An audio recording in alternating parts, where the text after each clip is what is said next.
welcome to the Political Economy program, Economy and Politics Show, where we discuss economy, politics, and the social activities in Nigeria. I'm Otobase Baseko. We meet to discuss this period, the Nigerian election season. Ekiti in focus is architect Kola Ogunleye, a political economic analyst and one of our regular guests on this show. It's great to have you, architect Kola Ogunleye. Yeah, thank you also. I'm glad to be here. Like I said, it's election season. Election season marks a defining moment for Nigeria as we look at credible elections and the outcome and its impact on our political economy. Now, looking at international investments and looking also at analysts and the general public, what do you think is the outlook now considering this election? Yeah, well, the fact that Nigeria has successfully held another election, don't forget that these elections are in this scattered formation, because this is not the period for the general election. Yes. These are special elections as a result of issues that have arisen in the past. Yes. About those elections in those states. Yes. I'm talking in particular about both Ekiti and Osun states. Yes. But the fact of the matter is that the fact that we can hold regular elections also contributes to investors' perception of our country as having a stable polity. Because one of the features of a stable political system is for you to be able to hold regular elections without rancor. If that is the case, then the fact that we have had another election in Nigeria signal to the international community, local investors, and especially those who are interested in emerging economies where the prospects for investments that have above average returns are possible in today's world are going to be put at peace that in spite of the security problems in the northern tip of Nigeria, we still have a situation where elections are still being held, people contest elections to be governor, and people move out freely. And that is also signaling to the international community that in spite of our security challenges, in spite of everything, Nigeria's socioeconomic and political stability is guaranteed and secured. Thank you. Now, let's look at Ekiti State in terms of the economy, in terms of how the structural development has played out. How would you assess it from an analyst perspective? Yeah, well, you know, Ekiti is one of the southwestern states that is currently majorly in control of the APC. There are basically two parties in Nigeria today. We have APC and PDP. The PDP being the ruling party at the center, with about half the number of states still in his hands. And then we have the APC, which is supposed to be the opposition party, that is currently in the saddle in 5 of the 6 western states, southwestern states, as we like to refer to them at this point. If you look at that situation, if you look at it from that point of view, you will agree with me that the APC identified itself as a progressive party with some kind of pretense to progressive ideology. I say that... You say pretense? Yes, because I say that advisedly, because when you look at some of the policies that are being carried out in certain parts of the southwestern state, you cannot say with all sense of responsibility that indeed we have progressive government. But let's leave that as it were. Maybe later on in the course of this interview, we will need to look at ideological orientation and party politics in Nigeria. But what I'm saying in essence is that, well, Ekiti State in the last 3.5 years or so have been under the control of APC, the All Progressive Congress, that's the name in full. And well, the gentleman that has been in the saddle there is Fayemi, who contested against Fayoshe, who is also a former governor of the state. And Bamidele of Labour Party. And we also have Opeyemi Bamidele, yes, who is the weak link in the trial. And what has happened is that Fayemi has been in the saddle for 3.5 years. Well, some level of development, human capital development has taken place. But talking about the economy of Ekiti State, nothing much has happened to the economy. I wish that... So you're saying in terms of inclusive growth, nothing else? No. Let's face it. Ekiti State is still one of the most one of the least developed states in Nigeria. It is still battling with the issues of poverty on a very high scale, basically an agrarian economy with no sign of much industrial development that can even, lead to employment generation or creation. Again, we need to look at the issue of human capital development. Ekiti State, Fayemi has tried, although, well, thank God the election has come and gone. So this will not be like you are campaigning against A or you are campaigning for B.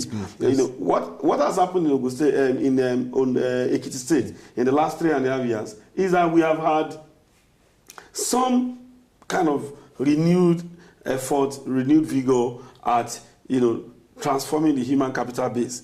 But whether those policies are well thought out, whether they are well implemented, and all of that remain a subject of debate amongst the people. What am I talking about? Ekiti has a number of universities. I think 1, 2, 3 of them have been collapsed into one due to what Dr. Fayemi called advice from a committee set up and all of that. Then we also have the issue of primary school education. What is happening there? Secondary school education, he said he has improved on the performance of the secondary schools in his state, in WAEC and all. What I'm trying to look at is that how many of those guys that have passed WAEC are gaining entrance into universities in this country? How many of them are going into vocational centers? How many of them are going into community colleges? How many of them are going into schools where the skills and competencies that they acquire is going to be used in Ekiti State to develop Ekiti State? Because we know that Ekiti State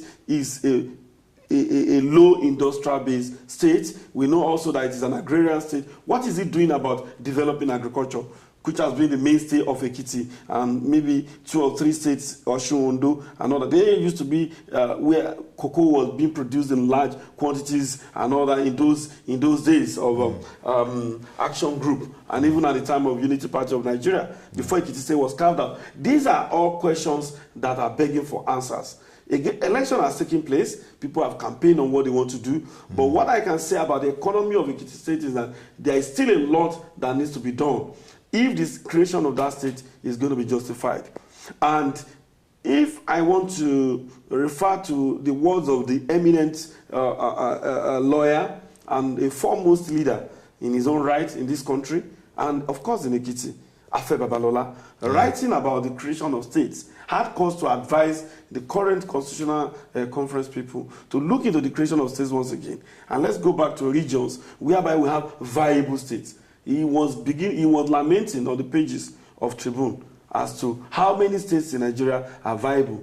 If we have to look at all the parameters determining economic viability, strictly speaking, I think Ekiti State will come very last in that. And therefore, there is a lot of work to be done beyond the politicking, beyond the noise-making that has gone around in the last 1.5 months about who has this, whoever takes the mantle of office in Ekiti State should be thinking of today is how to develop that state economically, considering the avalanche of professors, PhD holders, educated people generally that have come out of that state. The state deserves to be developed economically. What is important in today's world is economic development. And let me take a cue from there, because you've made very powerful statements and analysis on the economy of Ekiti State. Now, what should be the focus of the governor-elect of Ekiti State, considering the fact that you said it's agrarian, but it also has to evolve to become from what it is today, low industrial to highly industrial area? Note that most state governors in Nigeria, they are involved in infrastructure. They create infrastructure, but now we're looking at forging inclusive growth, even rebased as a leading economy in Africa.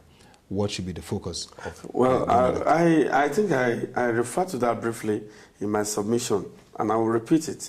Whoever emerges as the governor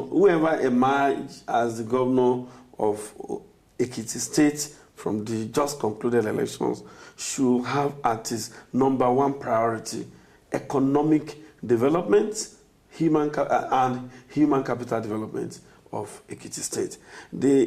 Once you have those 2 things cut out for you, because the future of Ekiti State is still a young state with a lot of youthful population, But what is important is that those two things, health and education, there should be renewed focus on them. And secondly, how do you take that state through the transition from being an agrarian state into an industrial state? That should, through the fostering the growth of SMEs, small and medium case industries, and most of the people that are that have deep pockets should begin to show interest in that state by putting industries there, building factories there, and generally contributing to the economic development of the state. Because otherwise, when the chips are down and states are being assessed on the basis of their economic viability and all that, because Nigeria is not going to remain the way it is today. I mean, if all of them are not running to Abuja as governors, I don't think they have any right to claim to be doing anything. Because what they do is go to Abuja, the commissioner goes to Abuja, collects money, he gives it to, he puts it on the table, they pay salaries, they do one or two things, and then they take loans to do infrastructure. So for how long would that model continue? The model that should be very paramount is how to develop clusters of areas where you think industries can come and set up, give them incentives, let them come and set up there, give them tax holidays if you have capacity to do that, give them land almost free of charge in Ekiti State, and let them use that agricultural background to transit into an industrial state, using those things that are coming from agric and not taking everything to Lagos as it used to be done or exporting it. Where are the cocoa processing industries? Where are they? There used to be all these things in those states. Why have they died? Who is looking into that? Because it is when you generate, when you have employment, when there are industries to employ people, from them you take tax. For instance, now, Ekiti State's internally generated revenue is very low, among the lowest third in the country. How much is it now, sir? I don't think they are doing up to 4 billion yet. I'll be shocked. I cannot come out with a specific figure on that because, there is a lot of depth of information. And then there is a difference between telling me your revenue board is collecting so much and then other agencies too are collecting. You have to put everything together for me to know that this is your total IGR from Ekiti State. Because of in the course of preparing for this interview, I try to check. I can't put my hand on any specific figure as the IGR figure for Ekiti State. But I understand that since Fayemi came in, he has improved on what they used to generate before. But I don't know what is the source.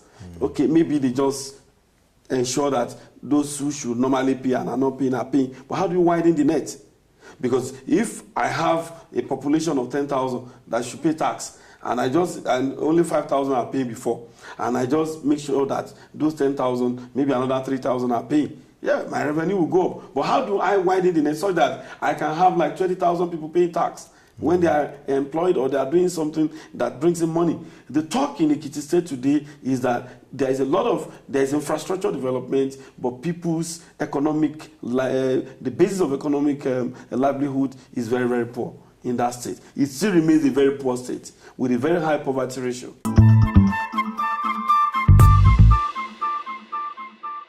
For me, this has been a very rich, incisive analysis on the Nigerian election season, Ekiti in focus, looking from what needs to be done now in Ekiti State, also what political parties in Nigeria needs to focus on, especially our state governors. Thank you very much, Architect Kola Ogunleye, for the time, and we've really had a great time discussing this particular topic. It's a pleasure, Otto. Thanks. And from this program, note that you can always connect to Economy and Politics Show, connecting to our social media handles, Twitter and Facebook. Till next edition, remain your anchor, Otto Abasi Abasiekong. Do have a nice time.